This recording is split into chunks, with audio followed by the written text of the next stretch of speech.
democratic process for the community works a lot better than just firing, a buttload of people and being like, sorry, but you're shit out of luck.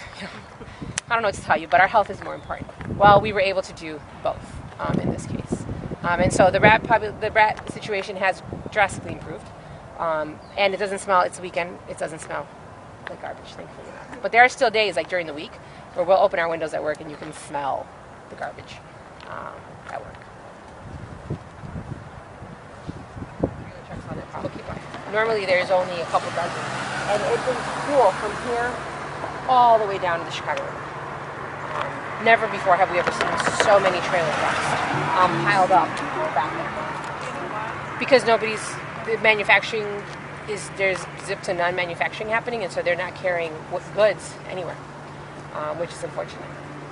But it really comes back to the argument that we push to people, which is to ask, do our goods need to be made in other countries and in other neighborhoods, or can we make them ourselves here and be sustainable within it? So we're going to actually walk here. And what they do here is they basically burn out, they recycle steel drums. So these steel drums are like that thing right there that has the garbage in it, or you can see them piled up against the wall right there.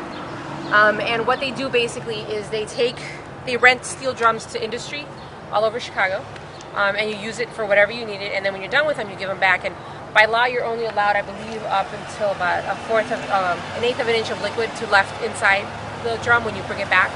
And what they do here is they use a flame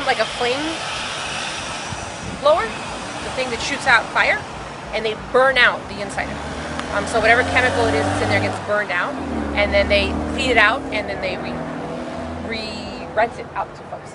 And so the problem with this place is, number one, it used to be an entirely outdoor process that they did it. And so all the ash from all the stuff that they burn would end up on all the cars and in all the homes in this area. And so we started working with folks in the neighborhood, first of all, to try to figure out where all this ash and this nasty smell was coming from. And so we documented ash, we collected ash samples, people would keep community logs of like when it smelled and the noises that were coming from this facility. And we were able to work with the Illinois EPA and the US EPA to really crack down on these guys. It turns out that they were dumping illegally into the open sewers. Like if there was liquid in them, they would just dump them right into the sewer. They had no vacuum system to collect the ash. None of their workers were wearing any OSHA safety gear whatsoever. These guys were just wearing mechanic suits when they were burning out these drums. There was no face mask, no oxygen mask, no nothing. And so we were able to get OSHA to come in here and cite them and get their employees wearing the proper gear. And so over the couple of years, we've worked with their employees to try to get them a better working situation, because 99% of the guys who work here live in this neighborhood. They all walk or bike to work. And so we didn't want to see them lose their employment, but we also didn't want them to continue to pollute in the neighborhood like they did. And so it took a couple of years of organizing folks in this neighborhood, but they've gotten smart. They've put the trailer trucks in front so you can't see the inside of their facility. They've actually built kind of like these metal shed walls up around all of their stuff that they do, because they used to, you could stand here and you could actually see the guy burning out the inside of the drums before. But they've gotten smart about how they do all these things. And they don't want people to take pictures, and they don't want... you guys are more than welcome to walk down the block. I actually can't walk down there. I'm not allowed within 500 feet of there. Yeah. Why is that? But in a nutshell, basically, we were told that they were dumping illegally, and so my boss made me come out here one night and take pictures, and so I got a little greedy, and I climbed on their fence and started taking pictures, and I fell on their property, and I got arrested. And so every year they reissue a restraining order against me. So they keep on reissuing? As long as I'm here, they will continue, yes. So this is as far as you can go? This is about as far as I can go. I usually stand over there. I don't stand this far. But yeah, I'm not allowed anywhere near them. Yeah, they're mean. They've had their dogs out here sometimes when I'm here. They're these big, nasty dogs. So what about the employment of people here? Do Little Village people still work here? Yeah, oh yeah. Most of the folks that live here, that live in literally within a couple blocks of here, still work here. And so it's an ongoing issue of like, do you shut them down or do you try to make the most? I mean, the one good thing about this is they are literally the last recycling drum facility in the city of Chicago. Acme Recycling was located on Roosevelt and Ogden, across from Juvie Hall. they got shut down because there was a cancer cluster found across the street within Juvie Hall, and they pinpointed it to the recycling facility. Now, they only clean their drums, though, with water. They power wash out. We actually get burnt ones here. And so they're actually in litigation right now against them, and if they win, the city will actually mandate to move all drum recycling facilities outside of the city of Chicago. And so they would actually have to move out of the neighborhood. So that would be a repercussion of that? Yes. And you wouldn't have to? We wouldn't have to do anything, no. We provided a lot of assistance to that lawsuit, but we're not a part of it. Do the people that work there see you being supportive of getting them better gear? And, Most definitely. What's their relationship with you? When Must we be first, complicated. yeah, when we first started working on this campaign, they didn't want to talk to us. They didn't want to have anything to do with us, and rightfully so. They thought we were going to get rid of their jobs.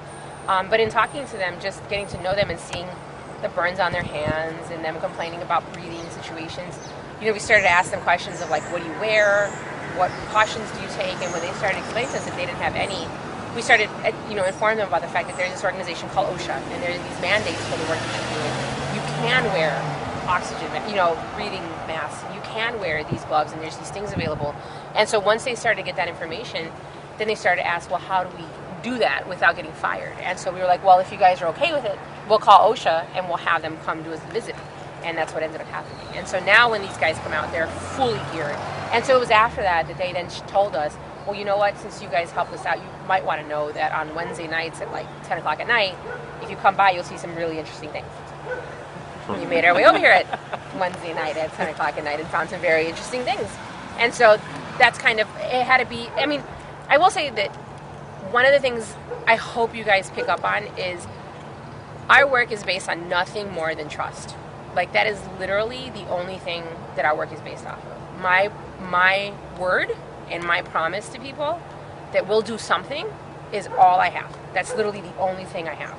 Like, when we tell people, look, I can't promise you that we're going to shut them down. I cannot promise you that anything will happen. The most I can promise you is if you work with us and get more people involved with us, we can try to do something. And we've been able to stay in business for 15 years because we've never gone back on a promise and on our word. And that means a lot to people in our neighborhood, and it's part of our culture. If you give your word on something, your honor, that means a lot. And we've been able to stay true to what we've honored as an organization. We may not have won, but damn it, we tried. And at the end of the day, that's why people respect us, and that's why people work with us. Because I'm not promising you the world. I will promise you that I will do the best that I can with the ability that I have and the people that I work with. And we've lost some things, but people know we tried. Excuse my language, we have balls to the wall, but we tried to the best of our ability, and it just didn't work, and we got to try again. And so that is definitely something that that other organizations hate about us, because we don't sell people things that aren't true. Like, we don't go door to door saying like, oh, buy a membership from us on the first. It takes us like 3 months to ask somebody to buy a membership from us, because we want to make sure that they truly know what we do and that they truly believe in what we do. And so we're very different in that sense. We are very much about keeping our word and maintaining our dignity when it comes to the work that we do. And so I believe that that's why we've been successful and why people have stuck it out with us for the last 15 years. Is because that's all we have. I mean, if you were to ask our alderman, like, he knows now, but back in the day, like, how many people work at LVEJO? He put us in, like, they have like 60 people on staff. No, we don't. We have 6 organizers on staff, and that's huge now, because back then we only had 3. But because we worked with so many people and so many people believed in us, we could bust out 200 people in less than an hour to take on whatever issue. Because if we're calling them, they know there's a good reason why we're calling them. And so that's kind of what our work is based off of. Just that, our integrity. Nothing else. We don't have deep pockets. I wish. Wouldn't it be nice? It would be nice. I mean, just to give you an idea, our overall budget is $200,000 a year.